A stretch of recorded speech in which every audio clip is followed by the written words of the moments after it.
What's up, everybody? Jensen Cummings here. Thank you, as always, for tuning in.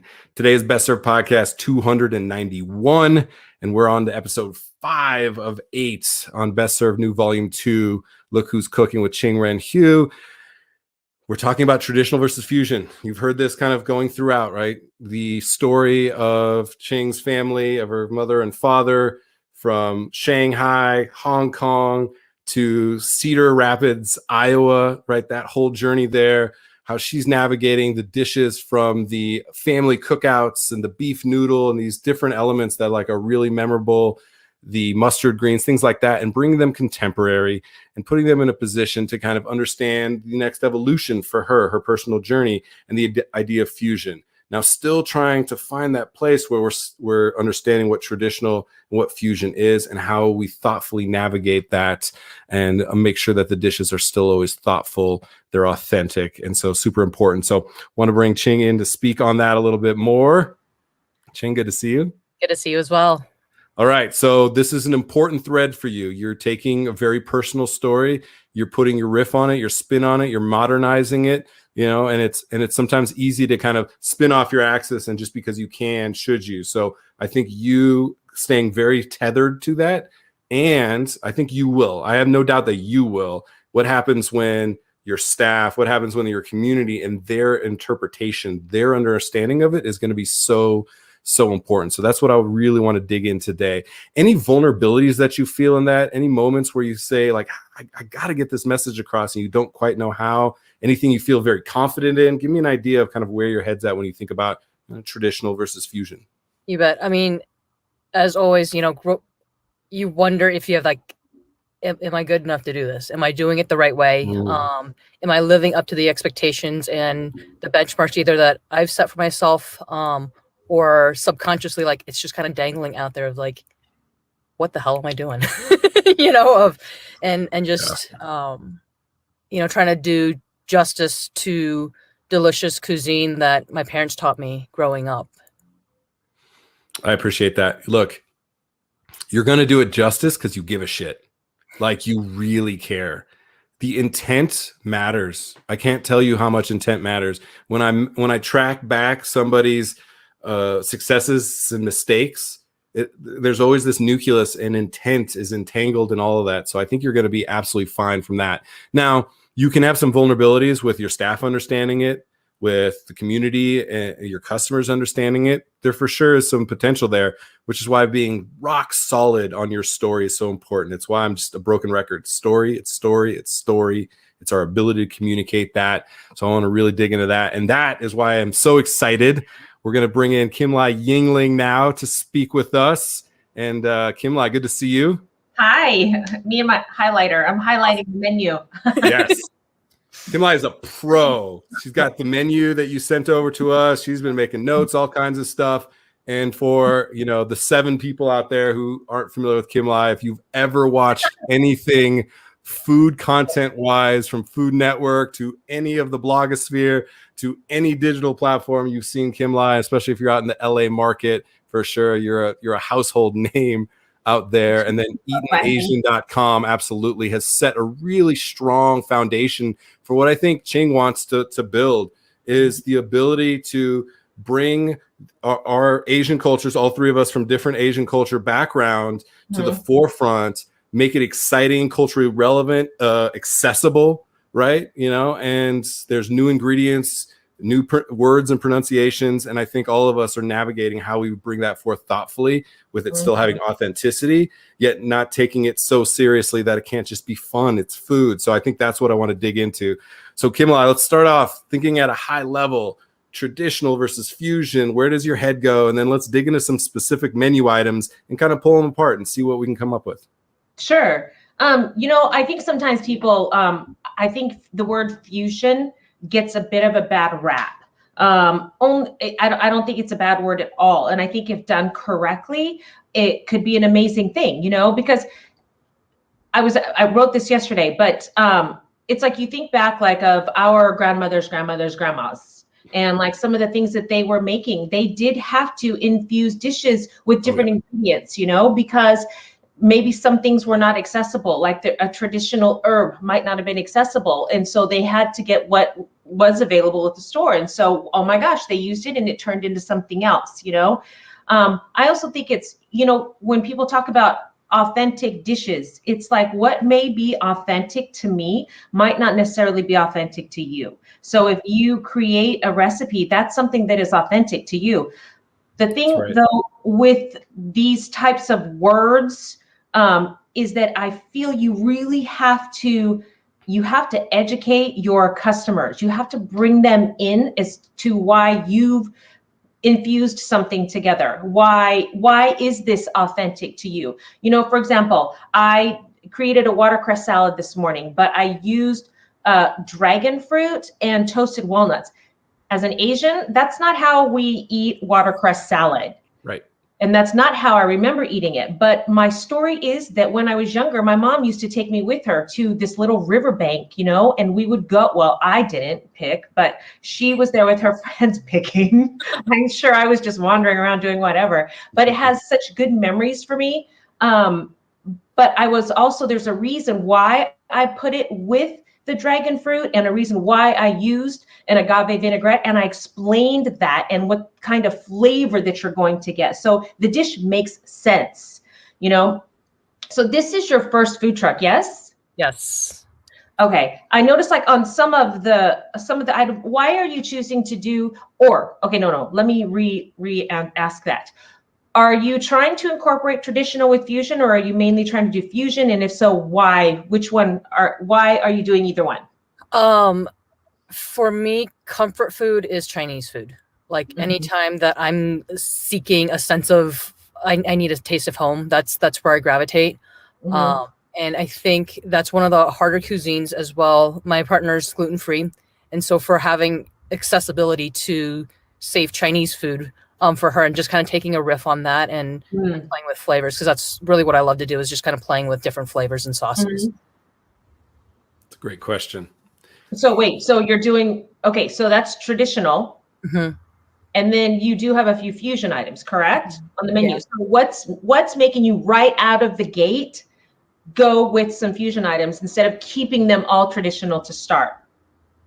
I think for me, it's the accessibility, to have in the marketplace that it has items that people are familiar with, that they're willing to come up and give it a shot and try, the tacos and that type of thing, because tacos are a familiar item to the general public. I feel that's like a good question, Kimlai. I'm interested if this is where you're going with this. Do you see the tacos, the wings, the Cubano sandwich, those type of things that you're planning to do? Do you see those as an opportunity to take people closer and closer to authentic, or is that your brand all day, every day? Like, tell us a little bit about that. I think Mexican food goes very well with all Asian cultures, like Korean tacos. And, but I don't know if that necessarily brings people in for an opportunity. Gosh, wait, ask me that one more time. Sure. Yeah. So there's the opportunity to create a bridge, right? So tacos or Cubano sandwich or wings, these are items that people are familiar with enough. Well, they'll give a new ingredient, a new sauce, something like that, a shot. So you can create that bridge, right? Okay. Or is that just your style always going to be that, is kind of a question. And I want to, at a high level, the way you think about that, Kimlai, but then specifically I want to ask Ching that after, is like, do you always want to be doing kind of the fusion stuff, or fusion and then all of a sudden a little more traditional, because people now are bought in and trust you and will go and try something, that they've never tried before? So Kimlai, do you think that it creates that bridge opportunity, or do you think you have to pick one and stick with it? I don't think you have to pick one, but I think when you're starting out, you should definitely not sell yourself as a fusion place, because Ching, what you just said about your partner being gluten-free. So a lot of your thing is going to be gluten-free Chinese food, right? Yeah. Okay, that's going to be your shtick. And there's a lot of gluten-free people out there that are looking for that. I would definitely incorporate gluten-free with the traditional recipes, and honestly, when you ask people what Chinese food is, a lot of people don't even know what real Chinese food is. So this is your chance to bring them into what is traditional Chinese food. And then, I mean, I think it's fine to have one or two right now. I wouldn't use that as the selling point by any means. I would definitely play on traditional Chinese food, but I wouldn't call it traditional. I would come up with some catchy term for it, because then people might get scared off. Like one of your menus says Lucky Cat tacos, and I thought there was cat in the taco. I'm like, whoa, hold on a minute. Maybe not that. Hold on. I know it has meaning. I know there's significance with Chinese, but with American folks, I was going to say white folks, with American people, it's like, okay, when they think of Chinese, it's like, oh, you guys eat dog, you guys eat cat. You know what I'm saying? So it's like, I don't know, maybe not yet. But I would definitely cater to traditional Chinese food that is gluten-free and have one or two fusion items. But I would have a story. See, God, now you got so many stories. Why is it gluten-free? What's gluten-free Chinese food? And then, oh, what's traditional Chinese food? Oh, what's fusion? So it's like, it's so many things. If it were me, I would play off of, because what you feel right now and what is in your life 24/7 is gluten-free Chinese food. And so I would play off of that. I don't necessarily think like the Chinese tacos. I don't really think that's fusion, because it's been done so much. It's like it's normal. Yeah, right. You can add that. That's not even fusion. It's just like, here you go. Here's some Chinese tacos. Oh, okay. Yeah. Everybody knows what that is, because that's been done for so long that it's now become normal. But I would probably stay away. I'd really push the gluten-free, just because so many people are trying to eat healthy. So many people, whether they have celiac disease or whether they just know gluten doesn't make them feel good, because a lot of times you eat Chinese, a lot of times people will eat Chinese food and it's like, ugh, I need to go to sleep, because there's so much stuff. Yeah. You know what I mean? Here's something interesting that I hear you saying, Kimlai, that I want to really reinforce for a second, is the gluten-free and kind of the dietary needs is Ching, what I've heard you saying the most often about this is that you're creating an accessibility that's never been there, that you're thoughtfully trying to take care of people's health. And so thinking about, it's like gluten-free Chinese with a twist, right? Like you can create an extension within the core messaging of the brand that really speaks to that. So I want you to think about that a little bit. I want to go back though, because Kimlai is talking about something that's super important, is our ability to believe in the food that we grew up with. And I've struggled with this. I know all three of us have, where like my bachan, tiny little lady from Kyoto, Japan, would come over and all this weird stuff in these tiny containers that now I love most of it. But I remember when she would leave stuff and friends would come over, I would go through the fridge and throw everything away because I was afraid they'd see the weird Japanese food in the fridge, right? We always had a pot of rice going, but I would never offer my friends a pot of rice with umeboshi and soy sauce. I'd be like, where's the ham and cheese sandwich? And I was embarrassed. I didn't understand it. It wasn't cool to be Asian yet like it is now. So we grew up in that time. Ching, do you feel like sometimes you're making it accessible because you don't believe people will believe what you grew up with is relevant to them? Is there some stigma that you're having to navigate? Probably subconsciously, yeah. I think anything from our past, that we've kicked aside and kind of buried deep down there is always plays into factors of decisions that we make as adults. Yeah, I feel that. Kimlai, anything to add to that? I feel like there's something there. It's like we need to, I think doing a twist makes sense. Like when I think about tacos, I like it because I think of Mushu. I was like, they're already wrapping it in something. They're already creating a handheld. Or I think of Bing, they're already making a crepe. Like there's already something there, this handheld street food Chinese. So I don't think it's as much fusion as extension, right? Like I think about Peruvians using yuzu for ceviche. If they had a Japanese ingredient like that, they would have used it because it serves the same purpose. Yeah. So I like that versus something where it's a total fusion where you're forcing two things together. So I think even dissecting that word a little bit. So I like those. But for you, Kimlai, same question, like, we've had to figure out ways to Americanize our Asian American experience, especially when it came to food.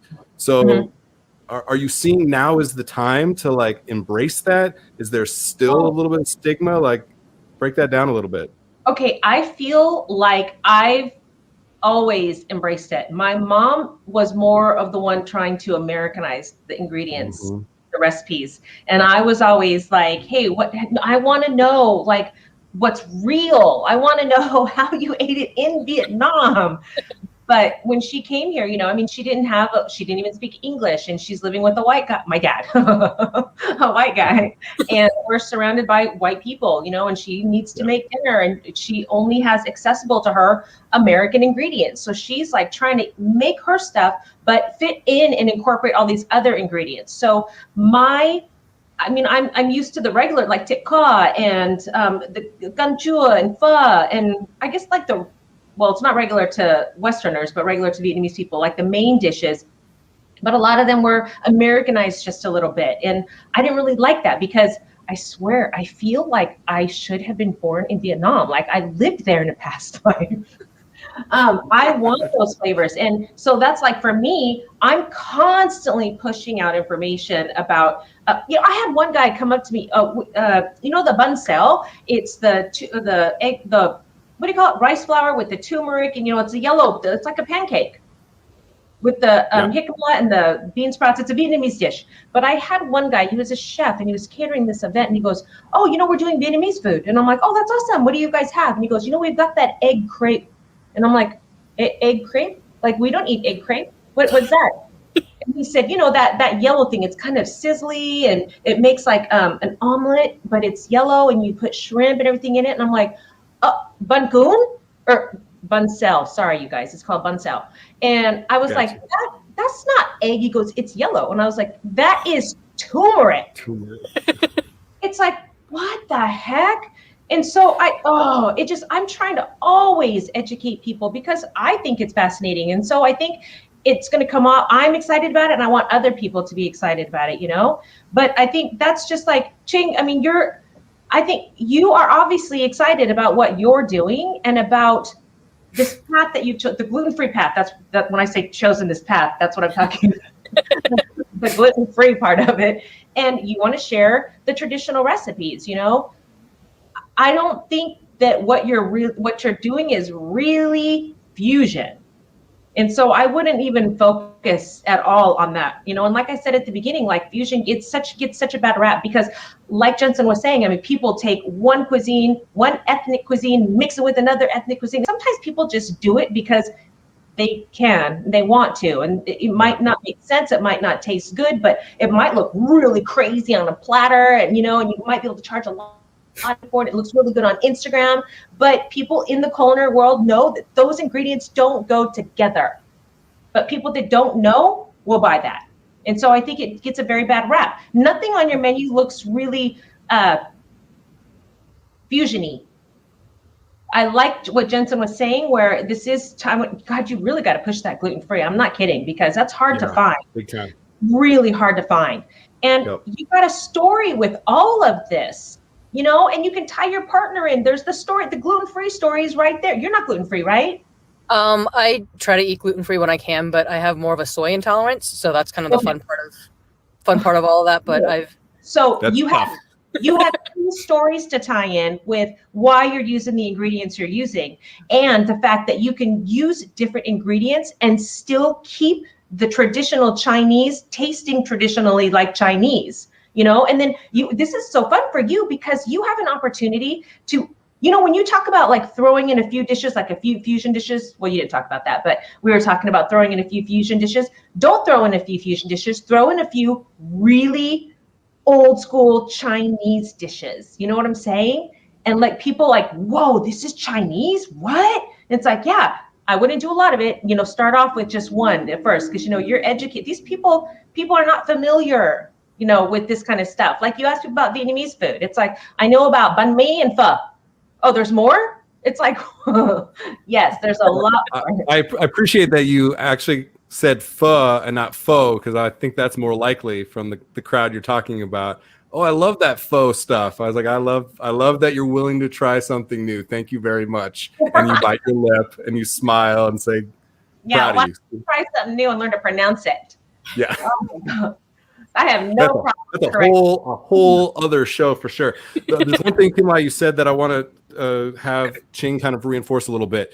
You mentioned, people in the industry will kind of know that. People that really care about those cuisines will know that. You have the chef that's making it yellow with egg, clearly is only trying to make a buck off that dish. And that all three of us were on a Clubhouse where we talked about cultural appropriation of food. That is the definition of cultural appropriation. No respect for the people, the history, the cuisine. And look, all food, as you started with, is fusion. All food, whatever you want to call fusion. It's all migratory. It's wars. It's spice trade. All of these things have led to our foods. You'll have people on the same island, on different sides of the island, that have different representation. So the story is the most important thing, Ching, and the audience is secondary to that. The story and the audience and them understanding the story. So Kimlai, the number one customer archetype, we built one, are hospitality professionals. This is really Ching's people that are event coordinators and own venues and things like that, because she does event production is her full-time job as she's starting this new business. And so we're talking about people that have a high expectation and want the real deal. Like, it can be packaged differently. They want the real deal though. So speak to that a little bit, how that audience at the other end of the equation really matters as well.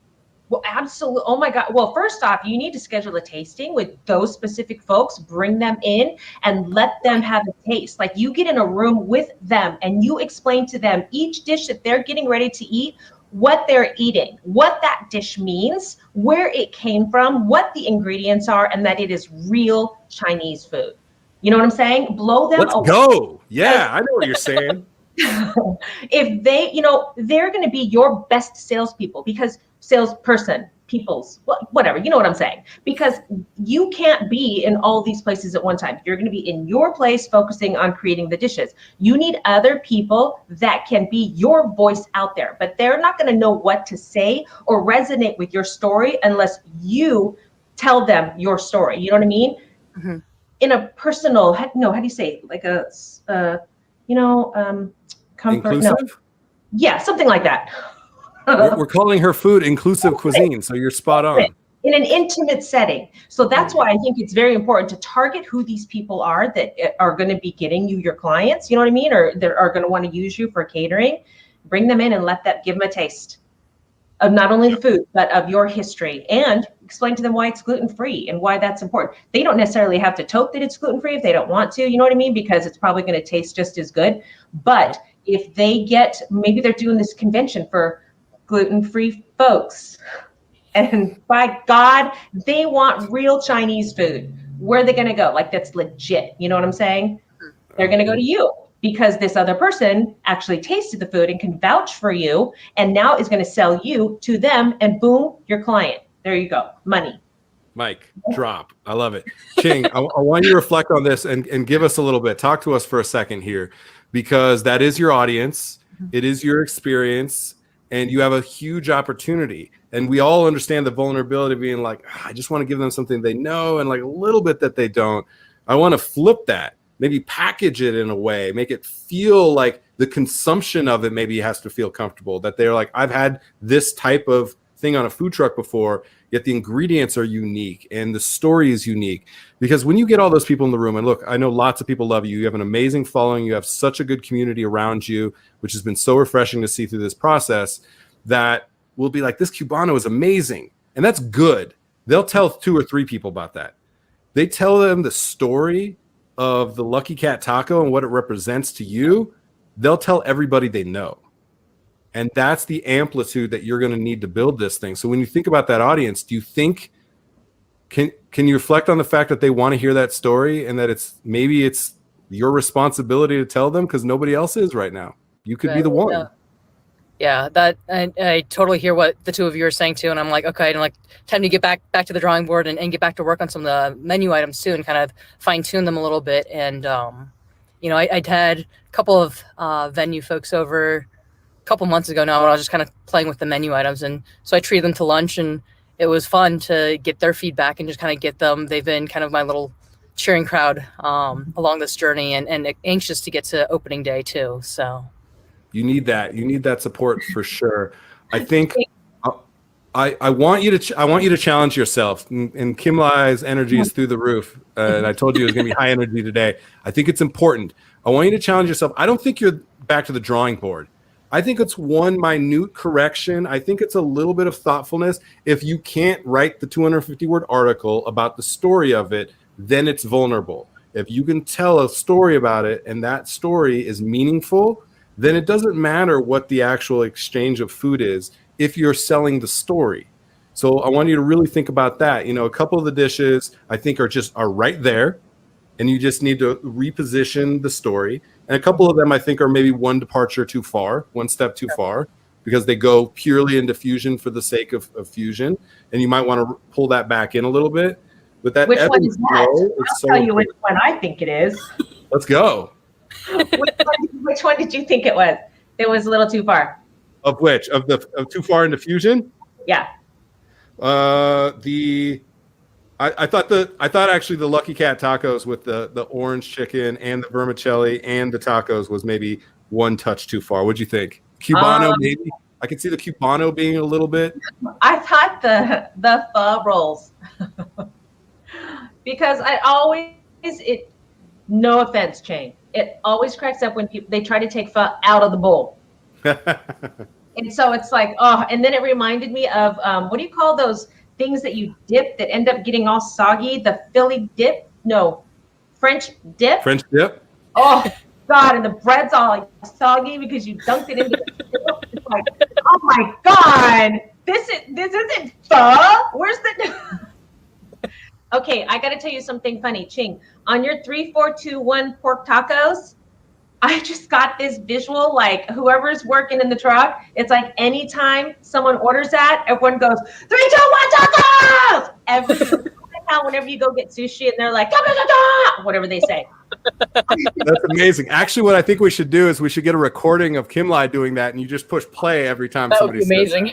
That. People are like, dude, did you? Oh my God, I just ordered the 3-4-2-1 tacos. Because I looked at 3-4-2-1 and I'm just like, why are there so many numbers? 3, 4, 3, 2, 1. And then my brain instantly went to someone shouting out the numbers and me going, that's so funny. I have tacos, please. Yeah. Oh, I love it. You're gonna be entertaining people, to say the least, when they're on the truck. I'm telling you, we need 4, 3, 2, 1 coming from Kimlai, screaming it at people on the loudspeaker outside. It's almost like when somebody tips really well and you ding the bell so everybody knows you tipped well. It's like, oh, somebody ordered the 4, 3, 2, 1 tacos. How do we know? Because it goes. Yeah, I'm into it. I like it a lot. What about like with the Lucky Cat tacos? Like, is there like a tissue paper? I'm assuming you're going to have the basket, the paper, and you're going to put the tacos on top of that. Mm-hmm. Is there like a picture of the Lucky Cat? You know what I mean? You can use for the tissue paper, because that will make people think, oh, I'm not actually eating a cat. You never know, That's a very, very good point. I hadn't even considered that, because I know what her truck looks like. But you do have to have layers of context to understand that. So I think there's a lot to think about there. We got a lot to think about. This was great. I want to wrap up. And I can see so much more. I think I see Ching's like there's like stuff bleeding out of her ears because we just like melted her face off, Kimlai. So a lot to decompress, but I want to go back at this. I want to think about this a little more. I don't think you're that far off. It might feel like you are, because we're kind of like pushing back on fusion, because I think that there is a sweet spot where it's the extension of, it's the thoughtful extension of. And so thinking about the human experience of that is going to be important. Story, story, story, story. Only thing that matters. Food is just the promise delivering on who you are and what you say you're going to do, right? So let's get focused on that. And that'll be the challenge. Like, you've already written one article, Ching. Now you have to write an article for every single dish, 250 words. And if you can write 250 meaningful words about a dish, then it matters, and then it should be on your menu. And if you can't, it's vulnerable. Okay. Yep. Yeah, because, oh my God, once you get that out on paper, you'll be able to explain that dish, and it's so good to take people on that journey with you. People want to experience that, it's like people take so, even if it's just a taco truck, even if it's just a truck, they're not like sitting down somewhere. You want that. You want that interaction with them, that connection, and that you want them to feel connected to you, so they keep coming back. Mm-hmm. You know, Kimlai, love the energy. You got me fired up. I'm so excited always to see you. We are grateful every time we get to speak with you. You have a great day. Appreciate your time. Okay, bye, Ching. Good luck. We'll see you soon. Thank you so much. Like I told you, high energy through this show. You got a lot to decompress. You might have to watch this episode again because there was so much flying at you throughout, and make sure you see what happened with it. You can tell there's no right answer, right, through all of this. It is your personal journey. It's your personal story. You have to decide which direction you're going to take it. I think a couple of the big takeaways for me is have confidence that your story matters, that your experience, that your culture, that your food, it matters. The end. Like, that's it. That's probably the only takeaway. Everything else beyond that is just details and execution and packaging. So I want you to really go back to all of these dishes and make sure that they fundamentally fit your need to tell a Chinese American story, gluten-free, Chinese American with a twist. And that's your personality, right? So on either end of that Chinese story is your need for it to be dietary and thoughtful, and your need for it to be an expression of you as an individual. And if you do that, and you take every one of those items, and I want you got an English major here, I want you, right, to write that article. Okay. And think about that. Because if you can express that in 250 words, 500 words, people will care about that. And if that means it pulls you closer to tradition and builds more confidence for you, I want you to have that confidence. Now is the time. Like, we need leaders to say, this is who I am, and this is something that you haven't seen before potentially, yet it matters. And I want you to be a part of that. And your inclusiveness, the way that you bring people into your orbit, that's what people are going to gravitate towards. So how does that sound? Does that feel daunting as hell, but also very, manageable, personal? Like, give me some thoughts. There's a lot in this episode.